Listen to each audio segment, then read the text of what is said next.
Some babies are born with ambiguity, so we don't actually know whether they are male or female.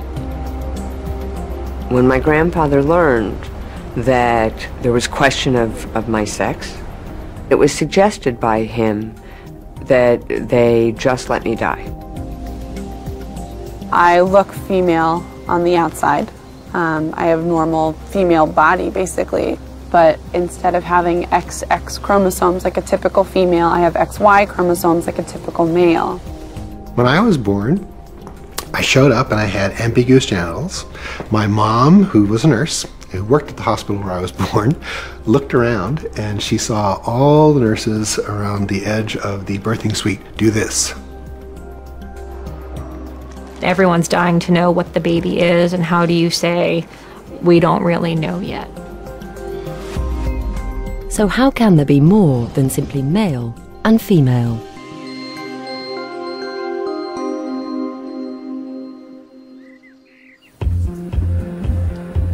I wanted another boy.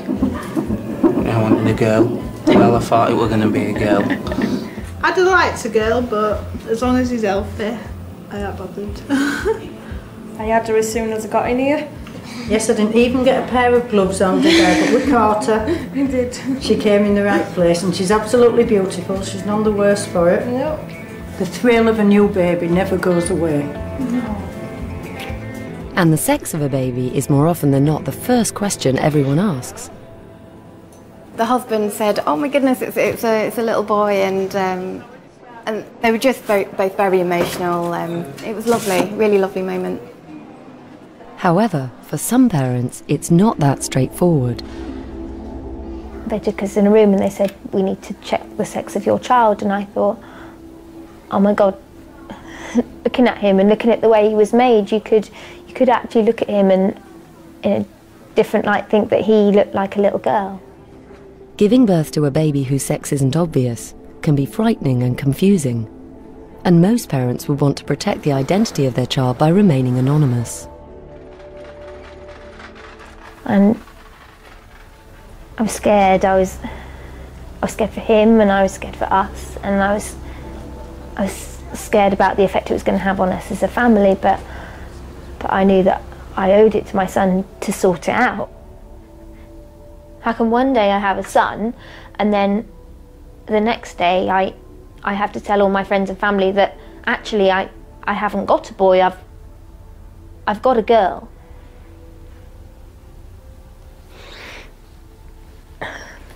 We were going to move. We were going to go to America or Australia just to get away.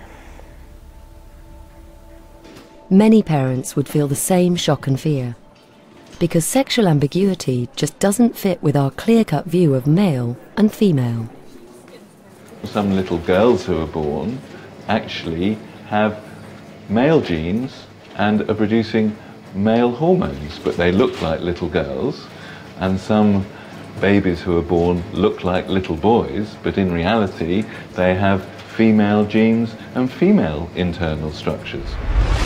We've been fed by a tale of two sexes, I think, from generation to generation, so that we think about maleness and femaleness as total separate packages that don't meet in the middle, when there is in fact huge overlap in terms of abilities, of anatomies, and of sexualities. There are about 24 different conditions that blur the line between male and female. They're known as disorders of sexual development, or DSDs.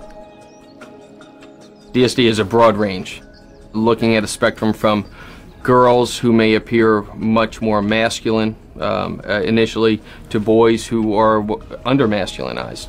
And so it is really anywhere along that spectrum from femaleness to maleness. Many of the conditions are relatively rare, but some, especially the milder differences, are surprisingly common. In a city like London or New York, as many as 100,000 people will have a DSD of some sort. Altogether, DSDs occur as frequently as twins or red hair.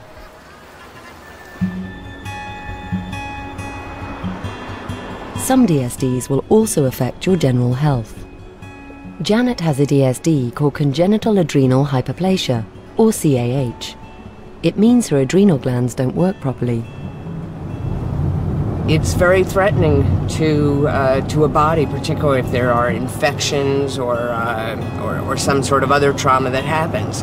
You count on your body to react with extra cortisol, and people with adrenal hyperplasia, that's not the way the bodies work.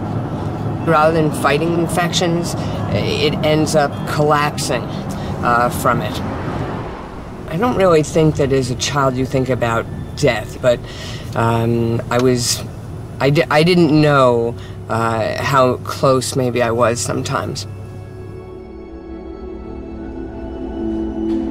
While Janet's body can't make enough cortisol, it makes too much testosterone. And that led to ambiguous genitals. They just couldn't determine the gender of my parents' baby in the ways that it's normally. It's just such an easy declaration, boy or girl, but it's sometimes not that simple. Male and female genitals actually grow from the same tissue. It's just testosterone that makes them look different. The initial structure the baby has can grow a little bit and become a clitoris, or it can be stimulated by testosterone and grow a lot and become a penis. The same for what will become the scrotum in a girl. Those that the folds of skin will stay as the labia majora, so the lips of the vagina. But in a boy, those tissues will grow and fuse and become the scrotum. What it does to a female fetus with CAH is that those high levels of testosterone hormones will mean that she'll start to develop some of the external changes of a male.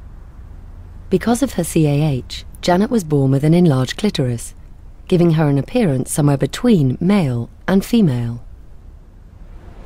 I know that there was concern about what kind of life I would have because of the way that my body was. When my grandfather heard that I was a girl that didn't look very much like a girl, and that I was sick, that he suggested to my father that maybe it would be better if I didn't live. That if I couldn't grow up and marry and possibly have children, then really what kind of life could I have?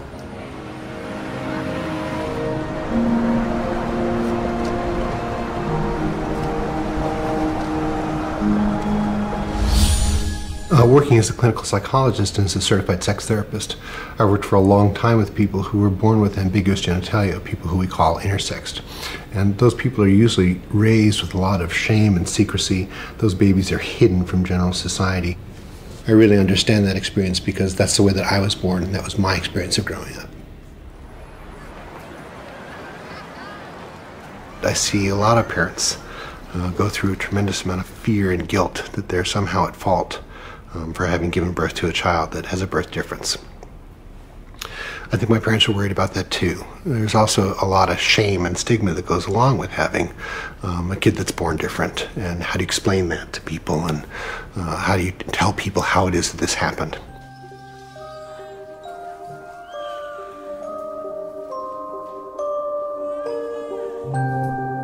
I actually had one parent tell me that she almost wished her child had cancer because at least people have heard of that. So when she needed support, she could say, this is what my child has, and people would know what it meant. To say, my child has mixed gonadal dysgenesis doesn't mean anything to them, and trying to explain the ramifications for her child, she just found scary and overwhelming. I think it can be very confusing and isolating for families. And the thing that always worries me the most is that that early feeling of shame starts to develop, that this is something I can't talk about. It has to do with genitalia, and we don't talk about that. So I can't tell my sister, I can't tell my friends at work, and everyone's dying to know what the baby is, and how do you say, we don't really know yet.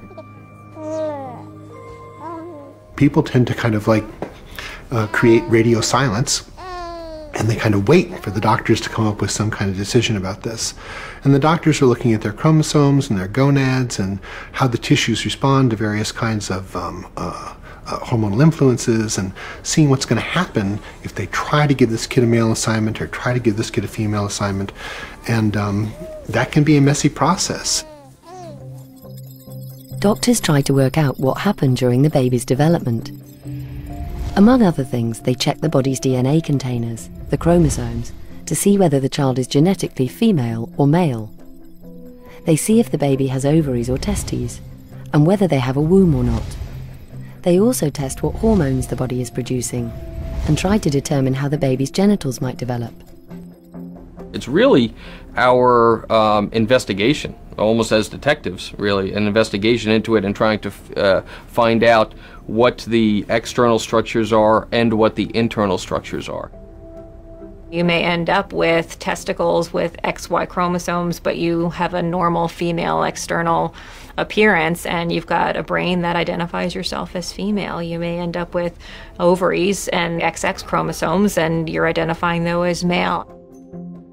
What's more, none of the tests is either or. Each one can be somewhere in between male and female. We can end up with all kinds of differences when those things don't all balance out correctly, but generally they balance out in a normal way, a predictable way, and what you get are typically females that develop and they turn out as little girls, and males that develop as little males, and that's what we typically see. When we look at the rest of this variance, it's because there's a difference. Determining what all those differences are is what differences in sexual development is all about. What's amazed me the most is that there is such a continuum from the male to the female, and it's really hard to draw a line somewhere neatly in the middle. Nevertheless, a sex has to be written on the birth certificate, so the doctors have no choice but to assign male or female, whichever they and the family believe the child will grow up to identify with best. In Janet's case, that was female. She was born with a womb, ovaries and female genes, even though her genitals and hormones were partly masculinized.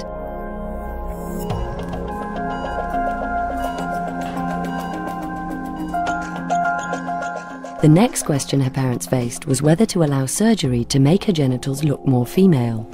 At the time, surgery was standard practice, accepted almost without question. My parents really didn't get what was being done. But they agreed because there was a doctor that said, this is the best thing we can do for your child. Really, my first memory is of being in a hospital. Very clear memory.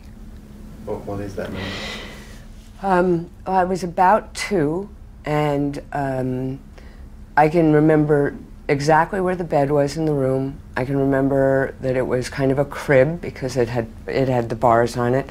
I remember where the door was to the bed and how the door had that the glass that's kind of milky. And when you used to have exams or the nurses came in, your parents were made to leave the room. And I could see that my parents were very upset. I just knew that it was about being brave. So I started saying, if you hear someone cry, it's not me. And I said that to them every time they had to leave the room. Nobody was looking in my eyes. There was not one resident, not one anyone who said to me, you know, are you okay? Or actually looked at me other than to lift up the sheets. And I remember thinking, well, if I can do what they're doing, if I can remove my mind from where my body is, this will be over. I got good at it.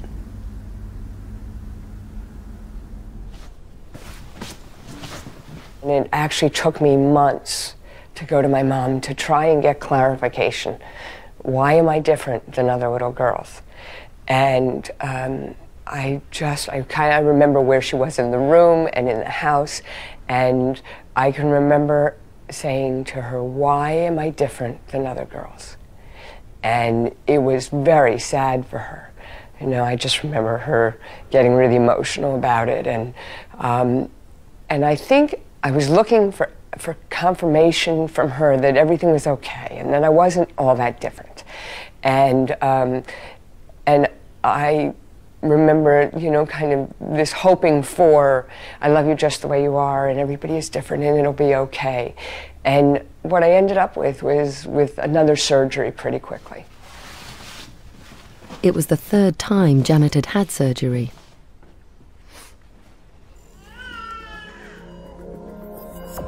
A lot of the people that come to see me remember being little kids in the hospital. They remember a tremendous amount of pain around their genitals. They remember getting no explanation about what was happening to them, and they know that they still have trouble with their genitalia. My parents, and the parents for decades, they really didn't understand. They were told things like, well, you know, your child wasn't completely formed in the womb, and we'll take care of that.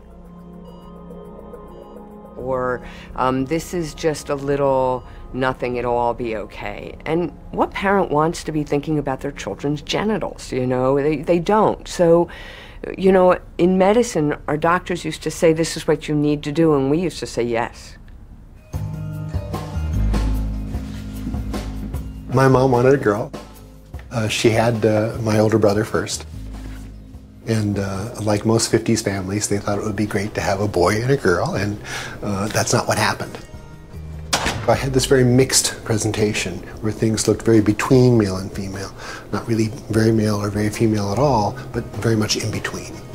I had kind of floppy sacs that could have been, you know, testicular sacs, or they could have been labia majora. And I had a penile structure that was bent down that could have been labia minora or the shaft of the penis. And I had kind of what would have been the head of the penis or the clitoris that was kind of split and put in the wrong place for really either one. And then there was kind of a pouch in between these two sacs that was pretty shallow. They called it a vaginal pit. Tiger had severe hypospadias, a condition that in milder forms affects as many as 1 in 250 men. The doctors told my mother that it was going to be something they could fix up and could do in a couple of surgeries. I've had 20 surgeries, and first surgery is done at 3 months. I'm a 3-month-old baby, and they're already doing corrective surgery on my genitals. So I'm hardly in the world yet, and they're already bringing out the steel, you know, to cut me up and make me into what they think I should be. From my point of view, all the surgeries that I suffered previous to age 19 were unnecessary failures. And I lost a tremendous amount of feeling tissue that I would like to have still. And that was taken from me. I would go back to school and I would have a tube running into my body with a sac on my leg underneath my pants that would collect my urine. Right? So I didn't use boys' bathrooms, I didn't use girls' bathrooms. I had to go to the nurse's office or to a faculty bathroom to be able to empty out this sac. So I didn't really have a sense of belonging to a sex on the basis of bathroom choice particularly, but also instead of playing baseball or some of the other things, or football, that might put my body at risk, I would play jacks with the girls, or I would jump rope with the girls. So there was this confusion about how masculine am I supposed to be, how feminine am I supposed to be, what rules do I play by, which games do I choose, because the messages were very confusing. Of course, I could never tell anybody what was happening, right? So I always had to keep it a big secret about where I went during the summer, where I went during vacations. So I couldn't tell anybody that I was having surgery down there, where I'm not supposed to talk about, I'm not supposed to touch. Going back and forth to the doctor, which happened all the time, because there were infections and complications and breakdown of wounds, all kinds of things happening all the time. I was enduring a lot of pain and a lot of really invasive procedures and nasty stuff happening in the office. And my mom had to be there for all that. And it was very, very hard on her. And I felt terrible about that. Even as a little kid, I felt like, how can I make this easier on her? I think that the weight that she bore was far worse than it should have been. And it's one of the reasons I do the work that I do. I try to reach out to people who are as isolated as she was and get them the information necessary.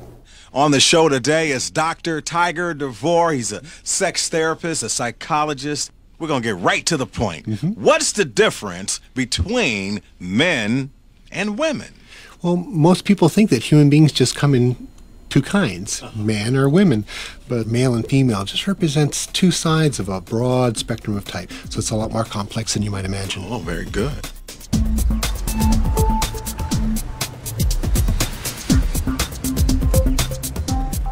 Over the past decade, treatment for disorders of sexual development has come a long way.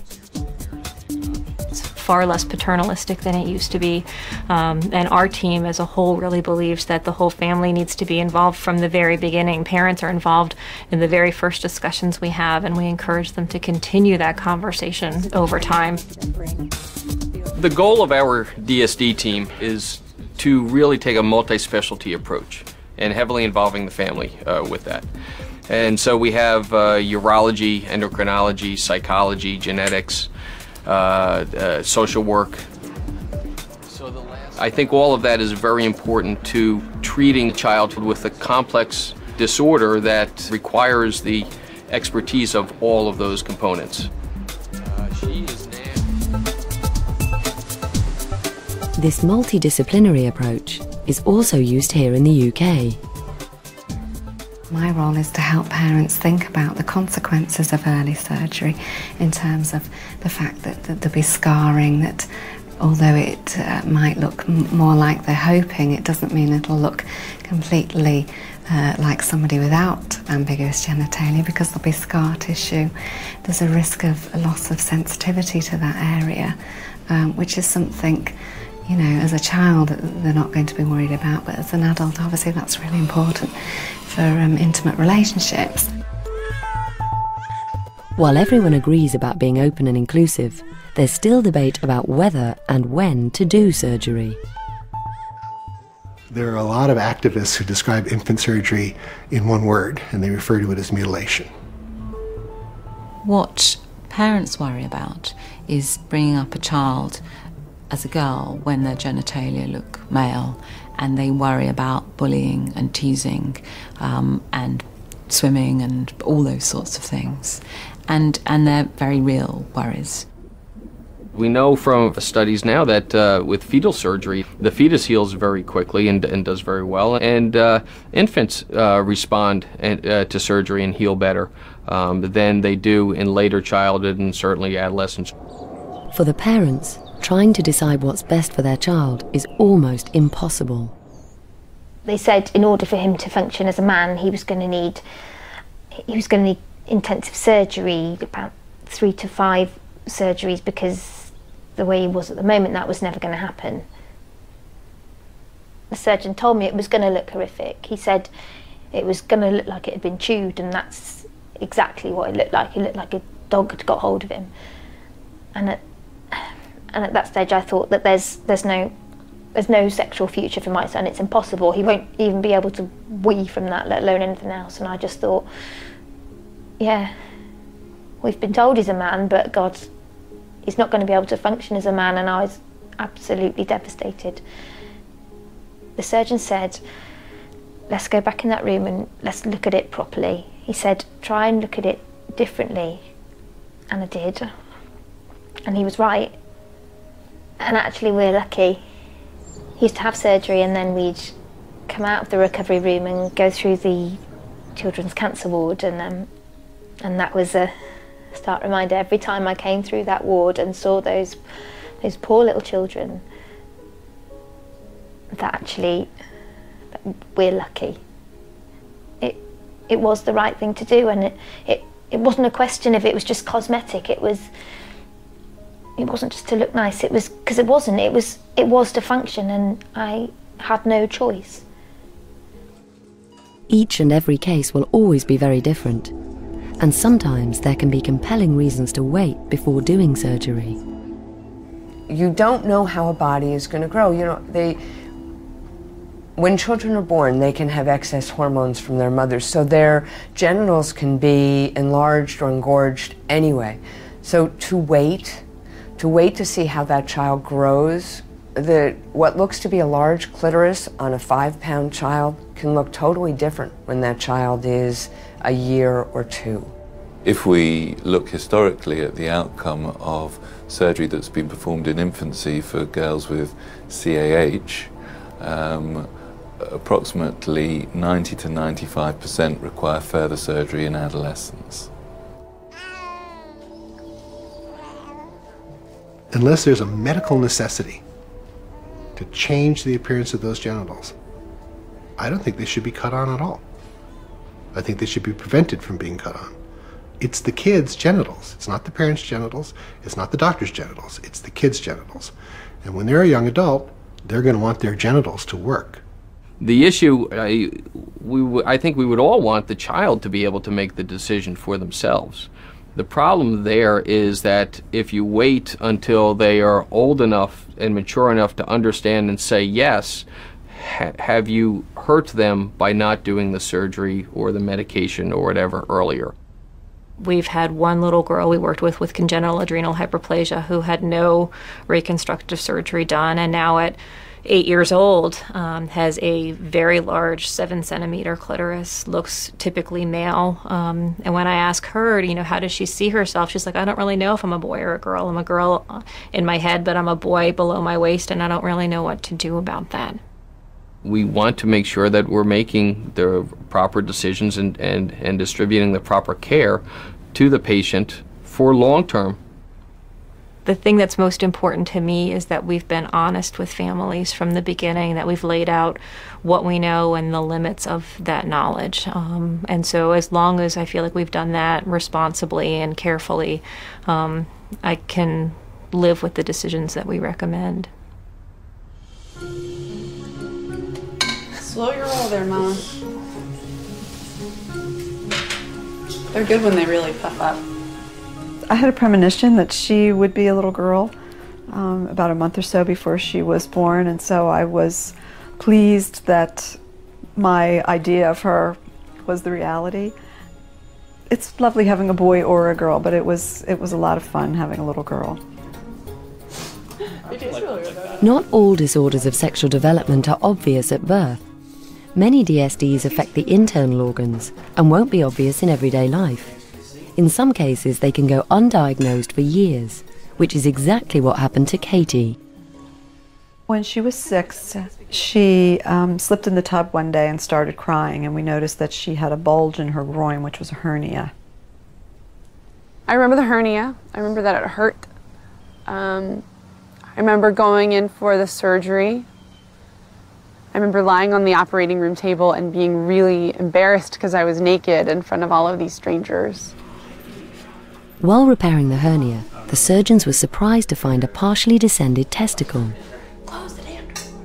They then also discovered Katie had no ovaries and no womb, and that her chromosomes were in fact XY like a typical male. It was just a catastrophe. Just trying to cope immediately with the catastrophe was, I don't even remember what was going through my mind, just that why had this horrible thing happened to us? You feel like your family is just burdened by this terrible, terrible condition, and how are you going to cope with this? Katie's parents found it hard to deal with her condition, despite both of them being doctors. You're flabbergasted. And as a physician, everything that we knew about this condition was very abnormal. And so you just say, oh my God, my child is in this abnormal section of the medical textbooks that took up a quarter of one page.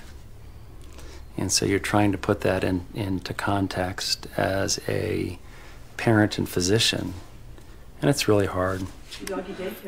Katie's condition is called androgen insensitivity syndrome, or AIS. Although not diagnosed until age 6, it in fact developed in the womb. In normal fetal development, things actually start off pretty much the same for boys and girls as they're developing. It can be a little bit difficult to understand, but if there's a Y chromosome, then the gonad will develop into a testis. The testis produces a number of hormones, the most important of which is testosterone. And it's testosterone that will cause the external genital structures to develop, The testis will produce anti-Müllerian hormone, and that stops the female structures from developing. So a male fetus won't have a womb. In the absence of a Y chromosome, the fetus develops ovaries, which don't produce the same levels of testosterone as testes. And it's basically due to these lower levels of testosterone that a baby develops a female body. Now, there are some conditions where things don't work normally. So, for example, in androgen insensitivity syndrome, a child does have a Y chromosome, so an X and a Y chromosome, with testes that are producing male hormones, but the body just doesn't respond in the normal way to those hormones. And so the baby, when born, looks like a normal little girl. I guess I was a girly girl. I always liked wearing dresses. I used to sneak in and put on my mom's makeup when she was out and loved dressing up in her clothes. Yeah, I was definitely a girly girl. I loved clothing and makeup and shoes and jewelry and stuff like that from a very young age. As a happy young girl growing up, Katie was unaware of her condition. What we had been taught in medical school was that these women were never to be told of their diagnosis of their chromosomes or that they had testes, because it would be so devastating to them that they would commit suicide. What parent is going to convey a piece of information that might lead their kid to hurt themselves? It was a very, very difficult time, a lot of sadness associated with it. But on the flip side, you've got this bubbling 6-year-old girl who's happy and she's talented and lights up a room when she comes in the room. So at the time, it just felt like the best thing to do was just keep it to yourself and see how things played out. But deep down, Katie's parents felt uncomfortable about keeping silent, so they told her a little bit at a time. We started talking about people who are obviously different and that it's okay to be different. I think I told her that most women have a nest inside their bodies where a baby can grow, and that some girls do not have that nest and that they will be having their families by adoption. It really kind of changed my world. And I remember even as like a 9-year-old feeling sad when I saw pregnant women or even little babies made me feel sad for a long time. I think Uncle Matt needs to bring it. Katie's parents knew it would be even harder for her to accept that she had testes, and that her chromosomes, her very DNA, was technically male. They didn't feel able to tell her until she was well into her teens. Katie and her sister homecoming? I was very, very angry at my parents. I was incredibly angry because they had known about this for 12 years. And my doctors all knew about it, and my grandparents knew about it, and a couple of other people in my family had known about it. And like strangers, like doctors who just happened to be in the office when I was there, knew more about me than I did. And so I was really, really, really angry with them. And I was really scared.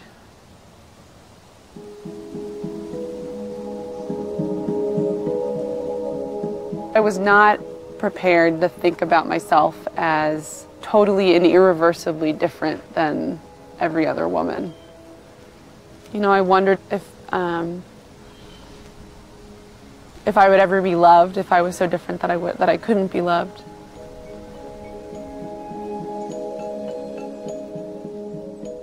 Katie's testes were removed, and she now has to take pills to give her more appropriate hormones. I think we have very inadequate definitions of what sex is, but I think based on what we do have to define sex, I can't say that I'm either male or female in terms of my sex, although my gender identity is very female, so.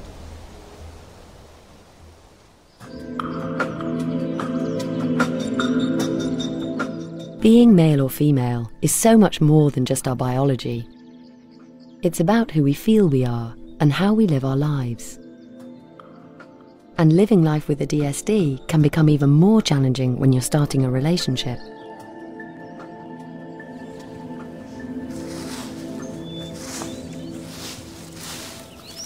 I think it's difficult when you have a body that you know is different, that in that moment of early discovery with someone, that instead of having that kind of heady wonderfulness of anticipation, what you feel is fear.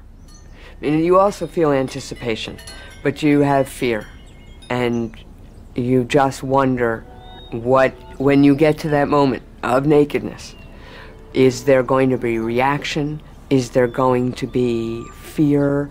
Will somebody go running from the room? And what I've learned is that people don't fall in love with genitals. They fall in love with your soul. And that is what people are attracted to. And that's a really important thing for everyone to know.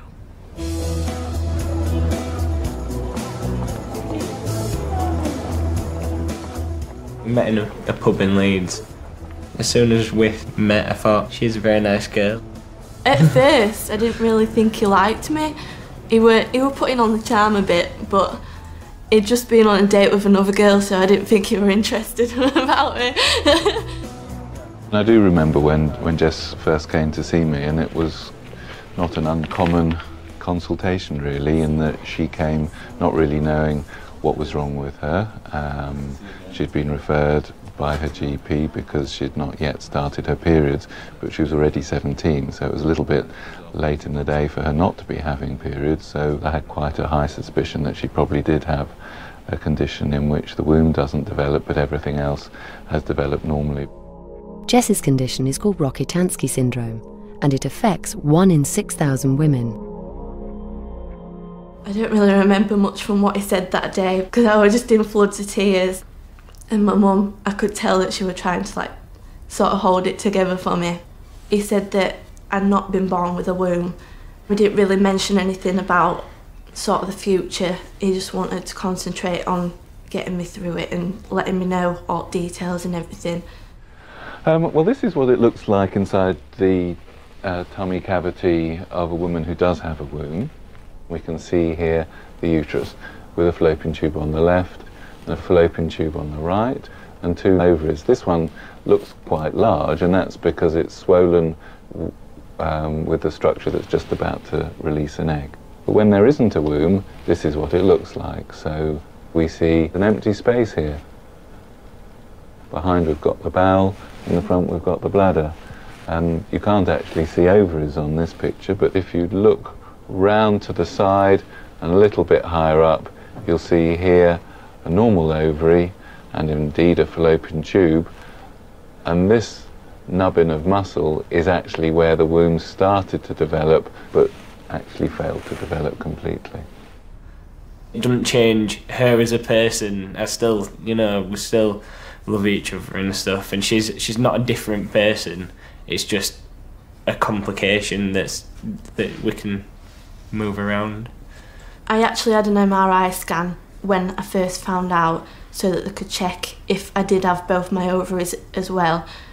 And it came back that both my ovaries work, so I will be able to have IVF. Until then, there's no point really thinking about it, because we know what we've already been told, and so we just... There's nothing we can do exactly, about it there's now, nothing. That's what we're trying to say. There's nothing we can do about it, so... And just enjoy life together. Yeah. Whilst Jess's condition is not normally hereditary, some disorders of sexual development can be. Like Janet's congenital adrenal hyperplasia. So she made careful checks before she tried to get pregnant. Come here, Marley. It was wonderful for me to have my children. It meant I wasn't just in solitude, just thinking and trying to figure it out. There was every day we needed to get up and have breakfast and get to school and just do the things in a daily life that are diversions. Just try to land on your face and go. All right, we're done. The most important thing I could do about feeling good about myself was being able to be a really good mom. And it just helped me get through the process and the understanding. And I just always felt blessed to have the kids. You are fabulous, and I do love you so much. You really did save my life. It's funny, as much as she's been watching me grow, I've been watching her grow out of this woman that felt like she needed to be perceived as this amazing mom to actually just being an amazing mom and not caring who thought so or who knew. And because she is an amazing mom, and she's this amazing woman. I think I just got to a point in my life where I realized that there wasn't anything I had done that was my fault, or there wasn't anything that that I could claim as, you know, having to be shameful of. I think got to a point in my life where I was okay with me, and so that whatever I found out about what had happened wasn't going to kind of blow up my life. She's a marvelous daughter. She's a wonderful person. She's a great mother. She learned how to cook from me, so she's a great cook. Yep. And she has a wonderful life, and she's done great things with her life, and will continue to. The green household.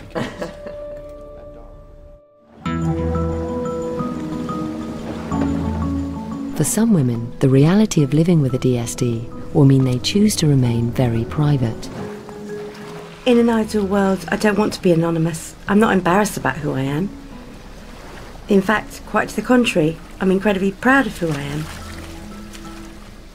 The reason I'm being anonymous is because I'm scared of the outcome. Partial androgen insensitivity syndrome can mean an intersex female with XY chromosomes looks more male at birth. So the doctors wrote male on her birth certificate. I don't doubt my gender. I'm 100% female. But I was born with a DSD, and I was associated, understandably, initially, with a male role. I don't blame anybody for that. It was the level of medical understanding.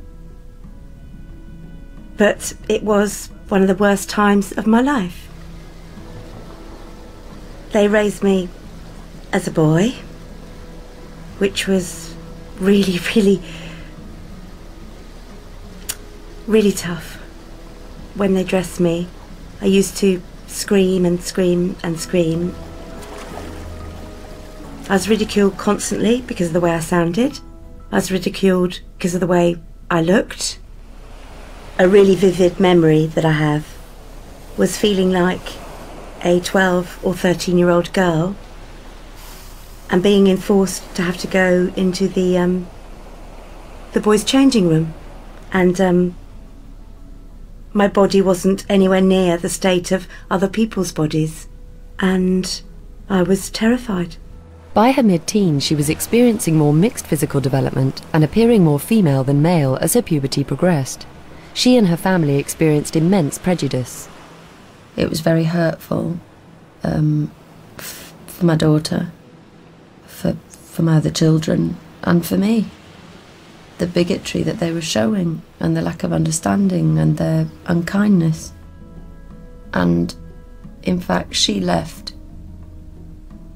She didn't leave the family, but she left the family home to get away from this type of response, this type of behaviour, to the far end of the country. I wish I could refocus that camera and say hello. I really do.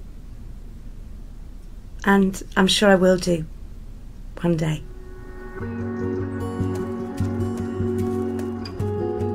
Her condition is rare, but recently she's learned a lot more about it, and her life is feeling much brighter.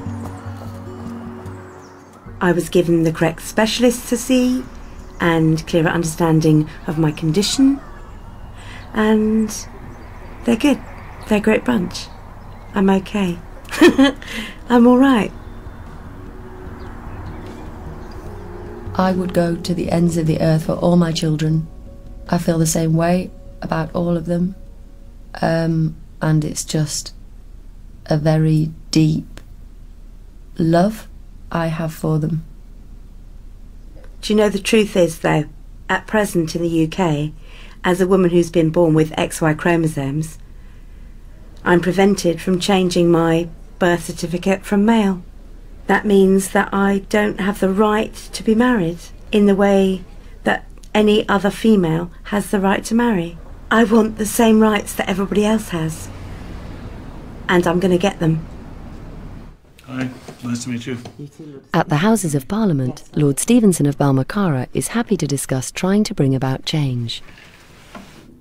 It seems to me that the law, when it was first formulated, didn't adequately deal with XY women, and therefore it should be possible to go back and say either amend it slightly or add a clause or two to try and make it better. Not terribly easy in general terms, because Parliament is stuffed full of legislation, but where there's clearly been a failure to get the right legislation through, I think people will bend over backwards to help. I have a general interest in intersex and other conditions like that. I myself have got hyperspadias in a mild form, and I'm conscious that this is not very well known generally, and sometimes there are situations which do need to be attention both on the medical side but also on the legal side, and it just seemed there's a possibility of an injustice being done, and we ought to try and act to try and make that remedied. It may take some time, but the wheels are now in motion. I'm constantly humbled by patients' capacities to find their own solutions. No one, no matter what kind of history that they've had in terms of the care in relation to their DSD diagnosis, should give up. Patients shouldn't give up, and families shouldn't give up, and we never give up on any of our patients, no matter what history they come with. I have to tell you, for most of my life, I was a fucking mess. I really was. I mean, I lived my life, and I lived a great life, but psychologically, I just was stuck, and I would struggle, and I was scared, but I really have had a magnificent 13 years or so. Really, since I got my medical records, since I realized I wasn't the only person like this, it's become a fabulous life. Because I'm not a person with a DSD, except when I'm doing this work. I'm a realtor, I'm a mom, I'm just like I'm a normal person.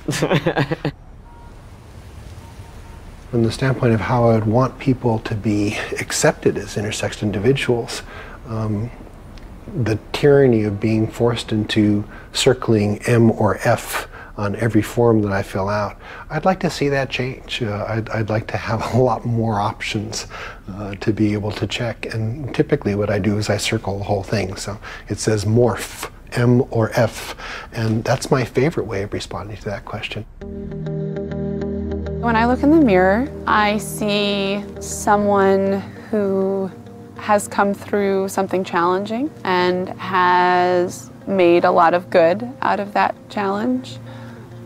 I also see someone who likes to read and to sing and to dance and to spend time with my friends. I see a daughter and a sister and a partner. I see someone who will be a mother and a grandmother.